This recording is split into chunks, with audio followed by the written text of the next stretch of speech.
Hi, I'm Bob Bowman. Welcome to the Personal Best Swimming Instructional Series. In this video, we'll be working on butterfly technique and strategies to improve your technique on a daily basis. The key will be if you take these tools and apply them in your daily training regimen.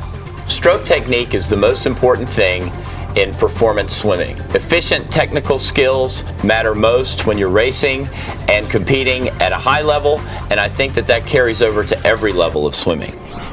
Young swimmers should learn the basics of good technique before they try to do a lot of conditioning work, because this will give them the right car to race with as they're older.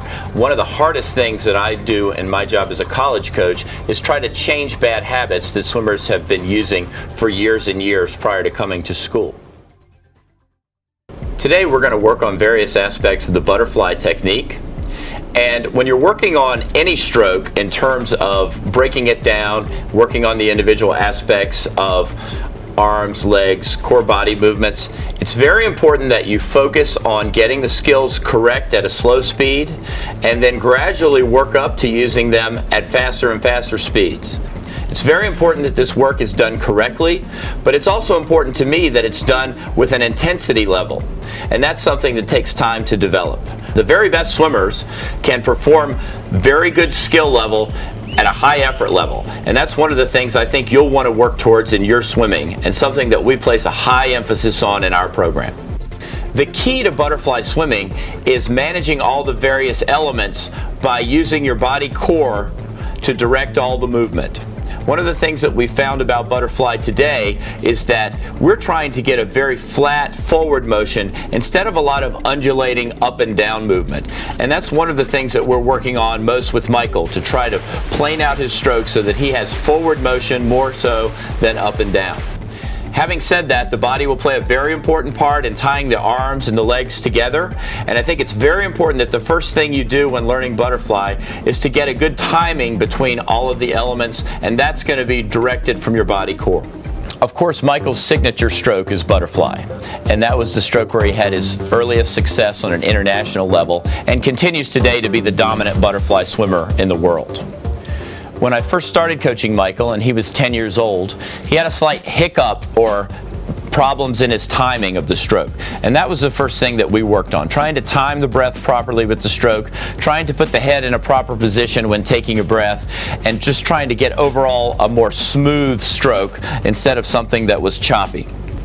As a coach, I always want my swimmers to concentrate more on technique, because the more you improve your technique, the better swimmer you'll be, regardless how fast you are now.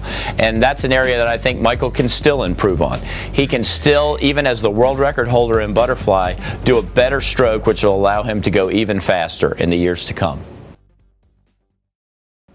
The three basic points of butterfly swimming that we'll touch on today are: number one, a strong, streamlined underwater kick to start the length.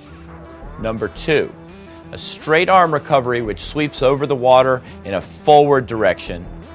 And number three, a breathing position which minimizes up and down movement of the head and maintains a proper body line.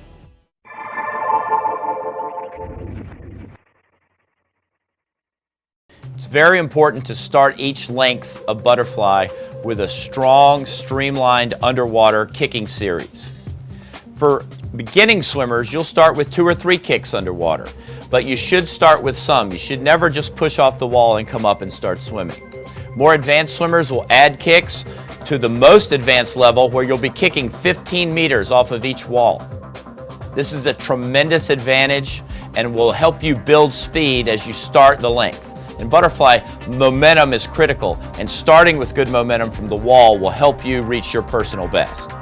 Watch how tight Michael's elbows are squeezed together in the streamline, and how he uses a continuous motion that employs his whole body. It's not just from the knees down or the hips down.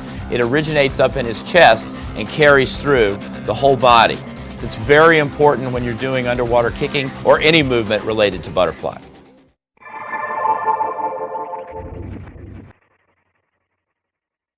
The best swimmers in the world today employ a straight arm recovery.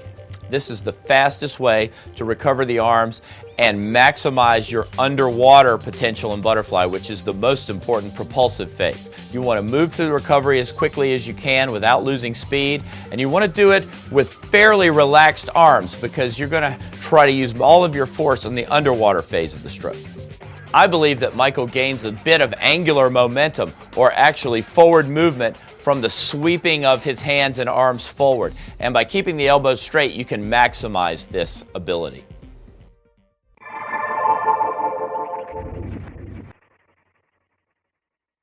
When I was growing up, we were taught to breathe with chin forward in butterfly. But what we've found today is that when you push the chin forward and lift up the head, you drop the hips and get into a vertical position. Our main goal in butterfly swimming is to maintain a flat horizontal position, so the head position in the breath is critical for this. You want to take your breath looking down at a 45-degree angle on the water with your neck in as flat a position as possible. Now, while you'll notice that Michael does lift his chin slightly to get his breath, his head position in general remains neutral. There's not a lot of up and down motion or curling of his neck during the breath. And that's very important to maintaining a very long body line and also staying horizontal while you swim. More advanced butterflyers will want to focus on a very soft hand entry and catch position, an advanced hip timing in relation to the hands, and a constant kicking motion when training and swimming butterfly.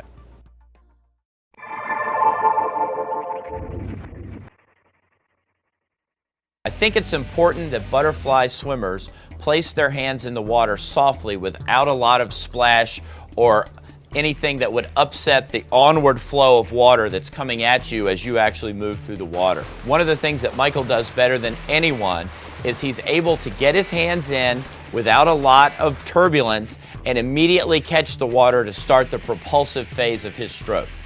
Take a look at his underwater swimming right now and watch how quickly he connects to the water when his hands enter.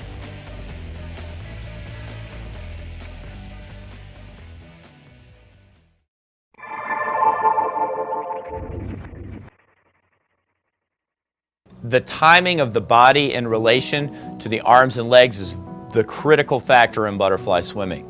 Michael uses a lot of different techniques to work on this, but one of the things that we really focus on is the timing of his hip movement in relation to the entry of the hands. The more you're able to get your hips to the surface and always keep your kick moving, it's going to help you move forward in the stroke.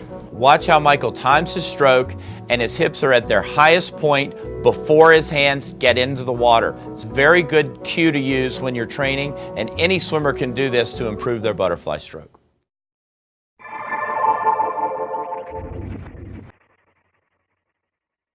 Kicking speed is extremely important in butterfly, and maintaining a constant kicking action is critical in maintaining velocity, particularly over 200 meters.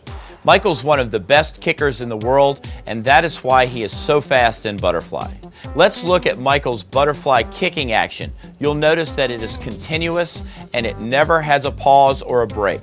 I think that makes him different from all other butterflyers swimming 200 meters today and has allowed him to really have a momentum to his stroke that other people don't.